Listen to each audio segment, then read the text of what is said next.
voilà, on va partir un peu par rapport à l'expo, d'où on tire notre matière, vient de plein d'endroits différents. Par exemple, une image sur Internet nous intéresse autant qu'un objet de la consommation, en fait, mais qui traite là pour le coup du même sujet. Donc dans l'expo, la plupart des images, par exemple cette image, c'est des images vraiment qui viennent de livres ou déjà des supports en fait à l'information, et aussi beaucoup d'objets qui sont liés à la taxidermie aussi. On s'est beaucoup intéressé à ça parce que c'est vrai que c'est quelque chose qui se fait beaucoup ici. Et donc on a récupéré tous ces éléments qui servent une fois de plus à mettre en scène l'animal en fait, une fois qu'il est, bon, là, une fois qu'il est mort en fait. Donc dans l'exposition il y a plein de traces de l'animal d'une certaine manière qui servent à des supports de narration. En fait. Donc il y a je pense que on trouvera les images, mais il y a les ballons en fait qui est vraiment une pièce ready-made. Tous les éléments sont des objets qu'on peut acheter en fait dans le commerce. Sur les ballons, la lampe, le groin de l'ours, les confettis, il y a une idée de société du spectacle aussi dans cette pièce-là. Ouais, c'est ça qui est intéressant avec la taxidermie. La taxidermie, qu'est-ce qu'on garde de la bête qui est morte? On garde que la peau, la surface. Le reste du corps est jeté. Et en plus, la peau est mise sur un moule, une sculpture qui, elle, est déjà très dramatique. C'est toujours une position, une posture où l'animal fait quelque chose, mais de manière très caricaturale et exagérée, très riche en narration. Et finalement, une taxidermie, c'est une pure mise en scène. C'est presque comme une photo de mise en scène. Il n'y a rien de réel. C'est que de la surface et que de la narration. Ça, c'est intéressant parce que bon, c'est quand même beau et fascinant le travail de taxidermie. Mais en même temps, on retombe dans ce truc de fabrication d'histoire. On nous fait croire que ça, c'est une trace, une posture de la réalité de la bête sauvage. Mais il n'y a plus rien de sauvage, il n'y a plus rien de naturel, c'est que de la mise en scène. Et c'est notre manière à nous, les humains, de s'approprier le monde. On en capture des éléments qu'on met en scène. On croit comprendre le monde comme ça, mais en réalité, c'est pas ça, enfin, je pense. Et du coup, pour l'exposition, on a travaillé aussi avec vraiment des matériaux qui étaient très bien avec le sujet en fait. Par exemple, la phosphorescence, la peinture phosphorescente, qui a cette propriété de garder la lumière en fait. Donc d'une certaine manière, garder la mémoire d'une image. Donc on a travaillé avec ça sur 2 pièces. Donc la pièce du fond qui est vraiment joue sur la persistance rétinienne, sur un effet visuel, et sur cette question de la mémoire où tout d'un coup on se souvient de ça. Et quelqu'un d'ailleurs qui a visité l'expo hier me disait c'est super parce que j'ai vu un animal, j'en ai le souvenir, j'aimerais le revoir, mais je sais pas combien de temps il faut que j'attende pour le revoir en fait. Et je sais même pas s'il va réapparaître. Mais en même temps j'ai la mémoire de cet animal en tête, enfin l'image.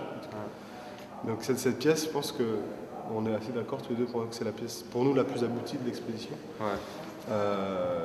Parce que c'est finalement un processus assez simple, mais qui fonctionne très bien avec le sujet.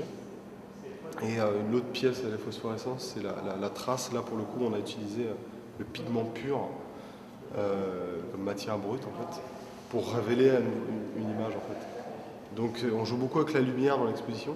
La lumière étant quelque chose qui n'a pas été facile à gérer, d'ailleurs, pour le montage de l'exposition. Et qui est aussi support à l'image. C'est pour ça qu'on a monté des caissons lumineux pour les photographies. Ça tourne beaucoup, enfin l'exposition tourne beaucoup autour de la question de la lumière et de comment donner corps à la lumière, comment lui donner une présence physique réelle et du coup le travail avec l'obscurité, parce que la lumière pour exister a besoin de son élément contraire qui est l'obscurité. Et donc on joue beaucoup là-dessus. Et je crois que la résidence aussi ici à l'Œil du Poisson nous a vraiment permis de définir qu'en fait la lumière c'est vraiment peut-être notre matériau de prédilection, un peu dans notre travail, et qu'on va poursuivre des pièces là-dessus avec différents systèmes lumineux, différentes manières de montrer de l'image, toujours basées sur des principes et des concepts de lumière. On a des projets, des idées avec du laser par exemple, qu'on a un petit peu pu expérimenter ici, mais qu'on va pouvoir développer. Et puis beaucoup, par exemple, avec des matériaux phosphorescents qui sont en général utilisés plus pour des raisons kitsch, pour des fêtes d'Halloween et tout, mais on a réussi à le détourner d'une manière plastique assez intéressante à notre goût. Qu'est-ce qu'il y a d'autre qu'on pourrait décrire? Bah, si, il y a les photos dans les caissons, c'est des images d'un lieu qui nous a vraiment fascinés, dans lequel, une fois de plus, on remet en scène la nature. Et là, vraiment comme on a envie de la montrer, comme ça nous arrange en fait. Ça nous arrange de la montrer comme ça, de la faire partager aux autres comme ça. Et donc il y a vraiment la question de l'image dans l'image, du vrai et du faux, qui sont présentes dans ces photographies. Oui, ces photographies, c'est des sortes de répliques inspirées du Biodôme. Parce qu'on est allé dans ce lieu et il nous a vraiment fascinés par son artificialité et par... en fait, c'est une sorte de musée ou c'est une sorte de cinéma en 3D dans lequel on va. On nous fait croire à l'expérience d'une forêt amazonienne, d'un environnement polaire, mais il n'y a rien de réel de tout ça. C'est presque un hôpital psychiatrique pour animaux. Enfin, on remet pas en cause le Biodôme en soi, mais c'est plus notre activité humaine de fabriquer des histoires qui est à remettre en cause dans cette situation-là. Et parce que tous ces animaux sont placés dans des décors, la plupart des éléments sont fictifs, enfin c'est des faux rochers, c'est des faux arbres, et on croit faire l'expérience d'une forêt vierge ou d'un environnement polaire. C'est très, très, très mis en scène et très contrôlé, même techniquement ils sont obligés de contrôler l'environnement, il n'y a pas d'insectes, les températures sont gérées par des capteurs et des machines, et puis les animaux sont sûrement drogués pour pas qu'on puisse voir leur niveau de stress. Mais c'est un lieu assez fascinant. Nous, quand on a commencé à travailler sur ce sujet, quand on est allé voir ce lieu, on a fait mais c'est hallucinant. C'est tellement vraiment dans le sujet de notre travail. Il y a cette pièce aussi. Oui, alors ça c'est une image. On a fait un choix vraiment d'arriver dans l'expo et de tout de suite plonger dans une image, tout de suite plonger dans un univers en fait, qui contraste beaucoup avec le reste de l'expo. Pas dans le sujet, mais vraiment formellement, dans les couleurs, et qui joue une fois de plus sur cette question de quel rapport on a avec l'image d'un lieu naturel. Où là, pour le coup, quand on rentre, on a l'impression d'être devant une image fixe. Ça pourrait être une photographie. En même temps, quand on regarde de près, il y a un mouvement qui fait penser d'ailleurs, on a l'impression que les arbres bougent. On ne sait plus trop, au bout d'un moment, pareil, ça joue un peu sur un effet visuel et on ne sait plus trop si c'est nous qui bougeons. Enfin, on a du mal à vraiment cerner l'image. Cerner cette image. En fait. On est incapable de dire d'où ça vient. Bon, c'est un scan d'un livre d'école.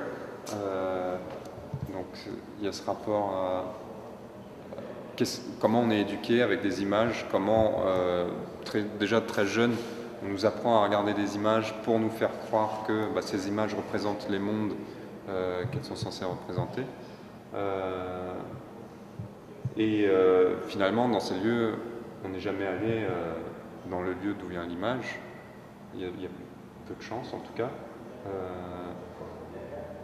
Et pourtant ce monde existe, mais il n'existe plus tel qu'il est représenté par l'image. Donc on joue sur cette dimension de l'image fait parler de quelque chose qui nous échappe.